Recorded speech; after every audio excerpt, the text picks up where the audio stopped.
We're going to be talking about data this evening on the fourth of our APG Noisy Thinking event sponsored by Flamingo. It's also the debut of our new little Noisy Thinking logo over there, courtesy of Coley Porter Bell. Designed that for us, so you can sit and admire that for a few moments just before the presentations begin. I do consider pretty much everybody in this room to be probably the hardcore of London's planning community, because not only are we talking about data, which is, that's the real kind of hardcore bit of planning, of course, not all that esoteric stuff about writing your blog and being on Twitter and talking about creative ideas. This is where it all happens. But it's also beautifully sunny outside. Many of you all had to walk past pubs with people drinking rosé in the street outside, and yet still you came here. So we're thrilled about that. The main draw, of course, is our three wonderful speakers who will take us through this evening. In this order, Andy will begin. And if you don't know Andy Nairn, then you've not been paying attention to the IPA Effectiveness Awards for the past little while. Andy is, I think officially now, the man who has accumulated the most points at the IPA over the years and has his name on more gold, silver and bronze winning cases than pretty much any planner in London and pretty much, I think, any planner that has been. So what he doesn't know about data in that context is probably not worth knowing.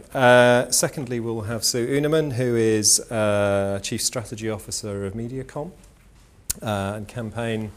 Welcome, do take a seat. Campaign have called her the fast becoming the grande dame of media planning, which may be a good thing or a bad thing. We shall find out. And Sue also has just found the time, in addition to being Chief Strategy Officer of MediaCom, to write a book as well called Telling the Truth. So we may hear more about that later on, or if you're interested in what she's saying, then you can probably find it on Amazon. Yeah, You certainly found it on Amazon. There we go. You'll be able to get it from there. Don't wait for the speaking. Indeed, just go. We're fully Wi-Fi enabled, so you could order it whilst you're listening to Andy.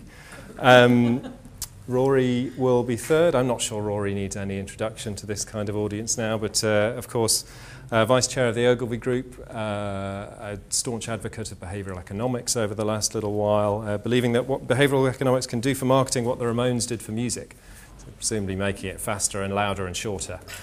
I'm not sure. We shall see. But Rory will be sharing his observations later on. So I will now, without further ado, hand over to Andy. Each of our speakers will talk for 20 minutes. One after the other. Then we will have 10-15 minutes or so for questions after that.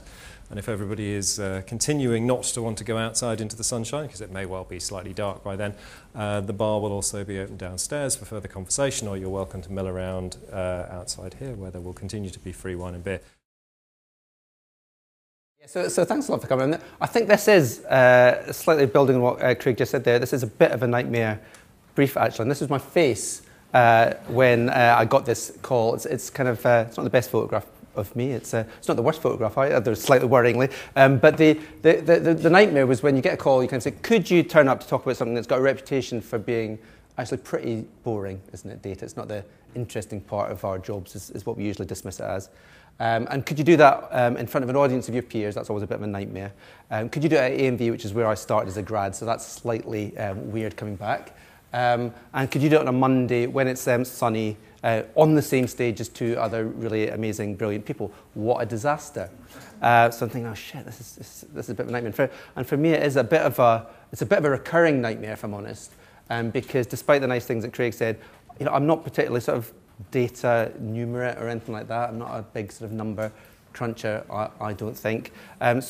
But I keep getting asked to do this gig about talking about numbers and data. It's a nightmare. And I can only feel it must be like the selection committee that kept giving Harold Shipman the gig of looking after vulnerable old people. Somebody somewhere must be looking at my fucking CV and going, oh, well, on paper he looks like he's got the right qualifications. He seems to enjoy his work. You never hear any complaints afterwards. What could possibly go wrong? So here I am yet again talking about data, which I actually don't know that huge amounts about. At least we've got a couple of interesting things to talk about. So the kind of brief that I was given anyway was whoever owns the data owns a relationship, discuss. Or its little sidekick that you've probably heard before, this idea that data is the new oil. Everybody kind of heard those sort of expressions before. And I suppose I've got a long answer to that kind of assertion and a short answer. Now, my short answer is that it's a load of old arse. Okay? I told you I was no expert. And actually, this is the least offensive picture of an old arse. If you Google image that, you're in for a really tough time. There's a lot of very, very nasty stuff on there for old arse. And the reason I kind of say this, though, seriously, is that we've all been in instances where we've had loads of data at our disposal, and we still haven't managed to find anything interesting to do with it. And actually, sometimes the more data you have, the more it gets in the way. We can probably also think of examples of where we've had no data at all and still managed to do something really powerful and effective. So I don't think you can kind of say that data is somehow the panacea for all the problems in the industry. And actually, in my case, I can say that on occasion, data can literally be a load of old arse. I used to work in San Francisco, and it could be Silver State. And we used to work with a very data-heavy, very big American research company called American Research Syndicate, or ARS, or ARSE. How fucking funny is that? If you're British, it's really funny.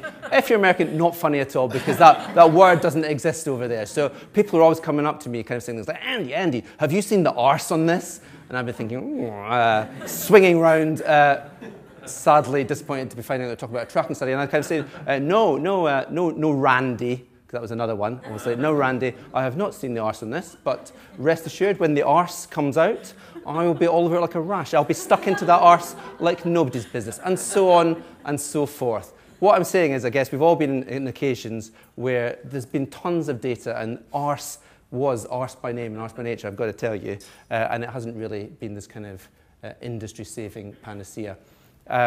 And so that would be my short answer. I could probably sit down now. I fear the APG would not allow me to sit down and just leave it as a load of old arse. So I'll probably pad it out for a little bit.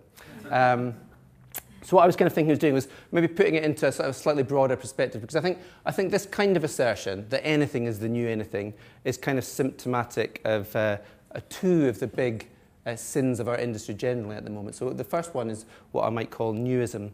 So we're obsessed by what we think is the newest and latest thing in this industry, aren't we? And we latch onto it. And usually it's not all that new, and even more commonly, it's not the panacea that we imagine it to be. And I think that's absolutely true of this. And I've always been sort of taken by some words of Bill Bernbach back in the 60s, which, if you remember, was itself considered to be a real time of incredible change. And he said, we are obsessed by changing man and the changing world. And we forget that man has been around, and mankind, he obviously meant, has been around for millions and millions of years, and we've not fundamentally changed in that time. And we're not going to change in the next million years. We're certainly not going to change in the next 6 months that you do your campaign. And what we need to do as communicators, in the broadest sense, he said, was we've got to understand unchanging man. We've got to understand the deeper drivers, the hopes, the fears, the aspirations, the concerns, the fears, the weird little illogicalities that make us the unusual species that we are, that's unpredictable and defies logic rather than very predictable robots. And he said that's where the magic is. And whoever gets that the best, yes, using all the technology that's at their disposal, but whoever understands what makes people tick and what has always made people tick and what always will make people tick, is going to be the people that succeed. And I think that's really good advice generally, and I think it's really true of the world of data, because, of course, data is not new. I'd be really worried if I was talking to a room of planners at AMV that thought that the data was a new thing. And if you go back thousands of years, in Bernbach's kind of model, we've always wanted to look at the world around us and try and organise the data and the things that we see and bring it together in a way that brings it to life for other people and maybe inspires people as well. If you look at Stone Henge, which I think is about 5,000 years old, the people there used data that was much more profound and complicated than the stuff that we deal with in the day-to-day life, and they brought it together into a really interesting way. It's basically the first infographic, I think. You can imagine the sort of Stone Age dudes, or druids, as they called them obviously back then, kind of looking back up and cool shit, they've arranged all this kind of astronomical data into the shape of these stones. And, likewise, the Domesday Book, it's basically a medieval version of TGI. You can imagine the little Norman planners going, okay, so how many Saxon peasants own chickens, eat gruel and believe that a wench's place is in the home. 100% probably. But, you know, this sort of survey mechanic's been around forever. And actually, even the greatest story ever told, as we sort of like to think of the nativity story in Western civilization at least, is basically the story of a really rubbish, badly designed research survey. Because if you remember, stick with me, why were Mary and Joseph in Bethlehem in the first place? They'd volunteered to take part in some crummy old census. And then at the last minute, they realized, oh, fuck, we've got to go back to the place that, not where we were born, but where our families were born. So they go back to Bethlehem, fill in the questionnaire, and then, of course, after they filled in the questionnaire, even worse, there's a gross invasion of their data privacy, where the Romans sold the data to a third party, King Herod, and he then goes on to slaughter all of the newborn children on the back of it. Something that even Mark Zuckerberg has not tried yet. So basically, data is not new, is what I'm kind of saying here. And so to get all excited about data being this new thing just doesn't really cut the ice with me. And of course, what has happened is that we've got more data than ever before. So we are generating more data, both ourselves and through all the myriad of devices that now generate data that didn't exist before. We are now generating double the amount of data every single year for the last 20 years. That amount of data has doubled. And if you look at something like the Human Genome Project, one of the biggest and most profound data analysis projects of our times, the data that took 10 years to crunch in those early days could now be crunched in a week. You know, so it's just a phenomenally quicker ability to process the data.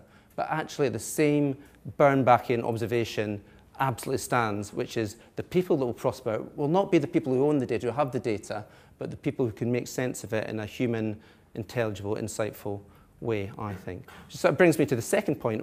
The second big sin, I think, that this kind of assertion that it's all about the data and who owns it is the idea of ownerism. Not to be confused with onanism, obviously. It's a very different sin that also afflicts lots of people, possibly in our industry. But ownerism is the idea that you know, we're obsessed. But I think because we deal in tangible goods in our industry, don't we? And so we believe to make ourselves feel a bit more valuable, we've got to talk about how tangible things are, how we own things. And it's all about the property, intellectual property. So, you know, we talk about owning the customer. And actually, we know deep down that you can't own a customer. That our customer probably belongs to someone else as well. When we talk about, you know, owning the high ground, or owning territories or propositions, owning positionings, you know, you'll sit in meetings. Who's sat in a meeting and someone will have said something that everyone nods along to, along the lines of, we are going to own hope. but yes, no, we have all been there, haven't we? We've probably been saying it. We've probably been saying, we are going to own optimism. Or we're going to own love. It's usually one of those three, actually, love, hope, or optimism. They always feature heavily in this. We're going to own them. Or we're going to own the colour green. And everyone goes, yes, yes, we are. Really, are we? And now we are sort of increasingly talking about owning the relationship. You know, we talk about owning the seat at this mythical top table.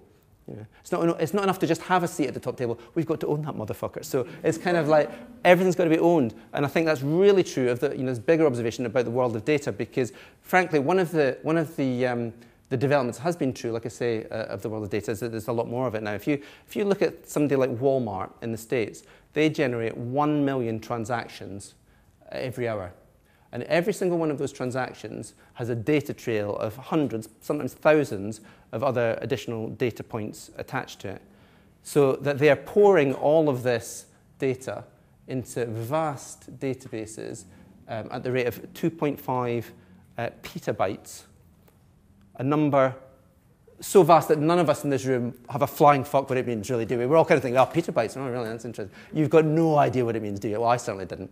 And to bring that to life, it's 167 times the size of the US Library of Congress. Okay, so that's for one client. I think it's totally incredible for any agency, certainly as we currently understand them, to own all the data for all their clients in any meaningful way. So it's just impractical. It's not going to happen. And actually, it's probably not desirable either, because I think that the more you have this mentality that we've got to own the data, the more you rub consumers up the wrong way, because we know from all sorts of movements all around the world that people don't like to feel like they're being owned. People like to think that this data about me is something personal that I don't want given away or used to manipulate me. And there was a sort of an example last year. Did you hear about this thing that happened to Target? Exactly, pregnant danger. So this, for those of you who don't know, Target, the American retailer, had got a really clever algorithm that let them predict who was getting pregnant at a very early stage. So in the first trimester, the time when you've probably not told your nearest and dearest. And they did that by looking at the products you bought, and you could kind of see various lotions. You stopped buying sanitary towels and you started buying folic acid. Exactly, a bit of folic acid, probably curry-flavoured pizzas, stuff like that as well. So, the whole litany of products that they associated with pregnancy, and then they targeted you with further up, sort of offers along that theme, which was great until you started getting situations as they did with, sort of outraged fathers of 15-year-old children in Kansas that were phoning them up and sort of saying, how dare you insinuate that my daughter, my little angel, is pregnant? And then having it phoned back up again a couple of hours later saying, oh, no, actually, you are right. She is up there. Do those offers still stand? But the problem is that people don't like this invasion, this kind of sense that big companies are owning them and owning the data about them. And actually, clients don't like it either. They don't like us. I think one of the questions that we've been asked to discuss is it what sort of agency is best placed in this new world, or as I would say, not all that new world, to own the data. And I think clients basically don't like us arguing about who owns the data any more than they do like us about how we own the relationship or own the seat at the top table or any of that other kind of stuff. So I don't think this analogy that data is this new amazing oil that's going to save everything and everybody and that is worth fighting over and squabbling over. I don't sort of buy into that. I'm not going to make cheap points about who owns the oil. That would be beneath me. When it comes to ownership of oil, obviously that is a kind of a touchy subject for some of us. But no, obviously that point almost reinforces the fact that it brings out the worst in people, isn't it? When people squabble over stuff like this. So what I'm going to do instead is just talk about how I think the oil should be used or the data should be used. I'll switch it off now. Right. I think it's about 4 things, okay? And this is regardless of who owns it, whatever sort of agency owns it, I think could apply to anyone, just good agencies of whatever kind. First of all, I think we've got to get better at looking forwards with data. So one of the things about data historically has been that we've always used it after the event to look back and to measure what's going on. And that's absolutely right, we should do that. But because there are so many more devices in consumers' hands right now that are generating data, we can now use data up front. We can make that part of the idea or maybe the whole idea itself. I think that's what Nike Fuel Band does, for instance. Data is the idea. It's not the measurement tool that allows us to look at the idea. So I think going forward, I'd love it if we as planners could be coming up with more ideas like that use data up front and not just at the back end. My second thought would be we need to get better at helping people with the data, because one observation I would have about the way that big data has worked so far is that it's largely been by large companies screwing more out of little consumers. So things like Amazon's dynamic pricing a couple of years ago, if you heard about that, was their way of basically fleecing people at different intervals, all for their benefit rather than really helping people. Obviously, it's worthwhile if you've got a great book, but possibly not in other circumstances. So I think we've got to get better, like Fiat EcoDrive, which won at the APG Awards last year, at making ideas that yes, of course, sell things for our clients, but also perform some sort of useful function for consumers too. Third one would be to be more immediate. Again, although I've said that nothing has fundamentally changed, as I have admitted, one of the things that has changed is our processing ability. We can process data a lot quicker than we used to. So the old ways in which data was the data bit would happen a couple of months possibly after the main event. It'd be something you do afterwards. And now the data is being generated almost in real time. So we need to have ideas that can react in real time and respond and actually thrive on that spontaneity rather than find it a bit of an irritation. We could learn a lot from Zara. When I got my PA to have a look for a picture of Zara, she came back with Zara Phillips, because obviously we're a bit Olympic-tastic at the moment. But that would equally work, because obviously being really quick and loaded is kind of what Zara have managed to do. They've managed to become the biggest fashion retailer in the world, officially, as of this year, just by using data a lot quicker than anyone else. So being immediate and being quick. And then the final thing, whoops, there you go. The final thing would be to think a bit bigger. I think, although I've kind of said we shouldn't try and own the data, I'd also hate it if we shrunk our ambitions and if we said that, okay, so we're just going to retreat into a nice little narrow role whereby we come up with lovely little mini targeting ideas and micro data mining ideas, because I think the opportunity for us is bigger. I've got an example here which you may have seen before. It's for the San Francisco parking scheme. Has anybody seen that? Okay. So it's nothing to do with me having said I've previously lived there, but I can really relate to it because it is a nightmare parking in San Francisco. It's basically this very heavily branded video. That's another favourite thing of the Americans. It should give you a little bit of an idea of how it works. I think this is sort of lovely sort of thing that an agency could have come up with. San Francisco is testing new parking technology and a flexible approach to pricing that is designed to make parking work better for everyone. SF Park's goal is to have at least one parking space available per block. That way, drivers can park near a specific destination without the need to circle the block or double park. This also provides a steadier flow of customers for business owners. SF Park provides safer and clearer streets for everyone. Here's how it works. Newly installed parking sensors detect when a parking space is available. Drivers will be able to check parking availability and rates online, by text message, and by smartphone before heading to their destination. This will help people decide whether to drive, take public transit, bike, or walk. When people choose to drive, new SF Park meters will make paying easier. In addition to taking coins, the new meters will accept credit cards and SFMTA parking cards. Parking time limits will be extended. Easier payment and extended time limits will help drivers avoid tickets. Prices at city-owned parking garages will be adjusted to provide an attractive alternative to meter parking. Parking rates will be adjusted based on demand, once a month, never by more than 50 cents. So, in areas where it seems nearly impossible to find a parking space, rates will increase until at least one space is available most of the time. And in areas where open parking spaces are plentiful, rates will decrease until most of the empty spaces fill, or until rates bottom out at as little as 25 cents per hour. SF Park is designed to ensure that drivers easily find an open space near their destination. SF Park will help people plan ahead, making informed decisions about the best time and the best way to visit busy areas. SF Park begins its federally funded pilot project in 8 areas across San Francisco, starting in the summer of 2010. Use sfpark.org to learn more. But I think what I like about that is that it's incredibly ambitious. It's a big idea, I think.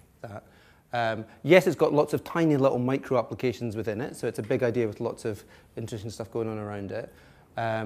But it's forward-looking. You know, so in the old days, maybe we'd have got a brief about parking, and we would have done some lovely press ads, as you know, organisations like TfL have done in London, to try and get people to park in a different way. But this was an idea where we did something, or somebody did something rather than just said something. It's very forward-looking. It's very helpful to the consumer. You know, so it actually helps you find a parking place and pay a reasonable price for it, while still making money for the organisation. So everybody's a winner. It reacts in real time, so it's dynamic, and it just feels like big and ambitious. And I think that my sort of parting thought would be, rather than sort of having a big set to about what sort of agency is best placed to own the data and who's going to win and all the rest of it, I think the big opportunity for all of us as an industry is to take the big in big data, which so far has been really narrowly and literally construed in terms of the numbers of petabytes and terabytes and all sorts of other numbers we don't really know what they mean, about how much data is being generated, and just do what we do best as an industry, which is come up with big ideas that can use the data in interesting human ways. And I think for planners also that's the opportunity that we will have most fun with, and will also maybe make it less of a nightmare than the thing that I presented at the beginning of the talk. So that's my thought. Cool.